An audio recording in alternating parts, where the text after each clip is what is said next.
Então, para a aula de hoje, assim, eu peguei algumas plantas para mostrar, para exemplificar. E eu gosto muito de falar do exemplo mais simples que nós temos circulando no Brasil, que é a família das aceráceas, dos áceres. E eu tenho aqui, por exemplo, uma situação ou três situações distintas em plantas da mesma espécie, da mesma variedade, porém em estágios diferentes de cultivo e estágios diferentes de povoamento foliar. Na minha esquerda, na direita do vídeo, está um Acer da variedade, é um Acer palmatum de Shoujo, que ainda está com folhas. Se vocês olharem bem, ele está ainda praticamente com todas as folhas. É uma plantinha pequena, é um pré-bonsai. Aqui os dois já estão no vasinho, mas também são plantinhas que dá para considerar ainda muito incipientes, muito no começo. Mas enfim, eu quero falar primeiro dessa. Essa aqui não chegou a perder as folhas. Talvez nem perca. Por quê? Porque ela está num processo de troca de local onde não chegou a receber a temperatura suficiente para caducar, aquilo que nós chamamos de dormência, estágio de dormência vegetativa, ou seja, um estágio onde a planta tem a sua circulação de seiva reduzida, ela se recolhe, o metabolismo se recolhe para a parte mais basal e ela para de irrigar essa região, que é o que faria as folhas caírem. Então essa não caducou ainda, talvez nem caduque. Depois nós temos que saber que truques que nós usaremos para que essa planta continue firme, forte, vigorosa e tal. Ao lado dela tem uma outra, mesma espécie, repetindo, que já dá para ver, tá assim, ó, perdendo folhas. Tadinha, ó. Basta tocar que elas caem. Essas folhas já pararam de ser irrigadas, ela está num processo de perda. Vai acontecer, daqui a pouquinhos dias, ela vai estar que nem essa aqui, que já está totalmente caduca, que aí sim o processo de dormência total. E é importante dizer que esta aqui, que está já no processo de dormência, é absolutamente normal, você vai enfrentar isso no seu dia a dia como bonsaísta. Agora, precisa saber o que fazer.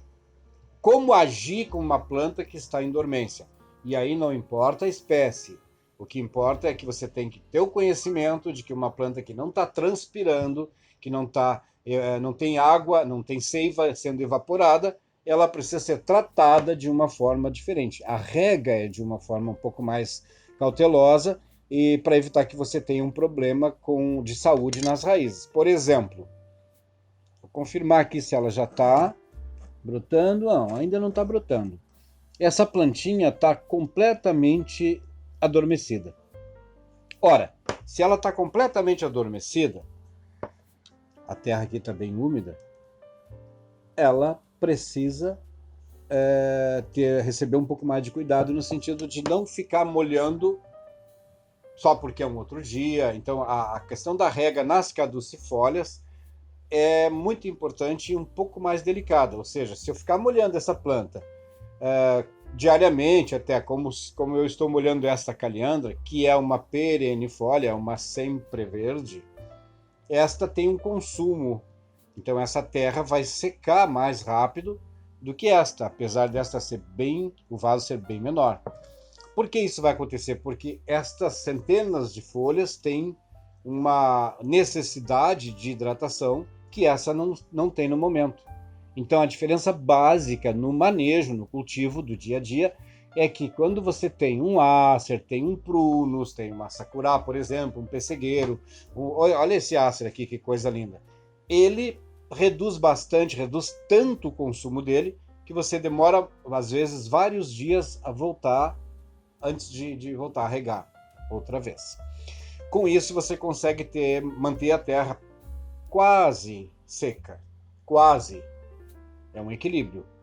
Então vejam, até a caducifólia você tem que falar de rega, até a caducifólia você tem que falar de cultivo, porque se você ficar molhando essa planta dessa família aqui, como está molhando a outra, vai causar um afogamento, um excesso de água nas raízes, uma falta de entrada de ar, uma falta de oxigênio, e aí sim você pode ter uma planta que não volte a brotar. Você tinha uma planta que estava em dormência, você passa a ter uma planta que foi morta por excesso d'água. Aí, continuando, eu separei aqui, eu falei antes da caducifólia. Agora eu vou falar de uma semicaduca. Opa, se ela é semicaduca, ela também é semi-perene. Então ela não é nenhuma coisa ou nem outra, ou é as duas coisas. É o caso aqui do humus.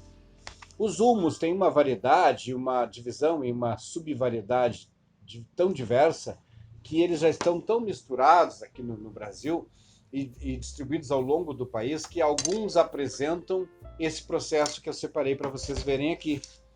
Ele está verde, amarelo e brotando. Verde porque tem folhas velhas ainda. Amarelo porque tem folhas que estão caducando. E brotando porque ele, ao menor alteração de clima, dá um calorzinho, ele já volta, ele desperta, ele acorda e volta a circular seiva. Então, essa planta aqui para nós tem sido uma semi-perene, semi-caduca. Tá? É uma planta maravilhosa também, só para conhecer esse período, esse processo dela. Isso exige ainda um cuidado um pouco mais alerta. Por quê? Porque um dia ela precisa de água, no outro não precisa, né? Esquentou, volta a regar, esfriou, ela para. É a observação da experiência, a observação do olho do dono, do olho do bolsaísta. Tá bem? Aqui nós temos um Juniperus e aqui nós temos uma variedade de buchinho, Buxus harlandi. Ambos são o quê? Perennifólias. Tá? Esta é de uma família e esta é de outra. Esta família é uma família muito grande, a família das coníferas. Estas plantas são sempre verdes. Se você tiver uma planta dessa família ficando marrom, ficando amarelada, é um sinal de doença. Não vamos confundir com uma caduquice, com uma dormência. Não, essa planta não pode ficar sem folhas, porque a energia dela fica mais concentrada na massa foliar, na parte verde. Então ela tem que ser sempre verde, um verde brilhante, um verde forte, às vezes escuro, às vezes um pouco mais claro, às vezes azulado, mas é uma planta perennifólia. Jamais pode ficar sem folhas. A ponto de, se você deixar essa planta, um galho dela sem folhas, aquele galho ela simplesmente aborta, ela não volta a irrigar, porque ela tem na memória dela a informação de que ali naquele galho não tem mais nada vivo e ela não vai alimentar, hidratar, irrigar aquela região, considerando aquela região descartada. Aí é o caso de se usar noutra técnica, madeira morta, como a gente pode ver mais além. Então, uma sempre verde jamais pode ficar, essa família jamais pode ficar sem folhas. A grande maioria delas tem uma outra conífera da família dos pinheiros, que é o caso, por exemplo, do Podocarpus, que até aceita ficar sem folhas, mas é um caso quase único que eu conheça, ok?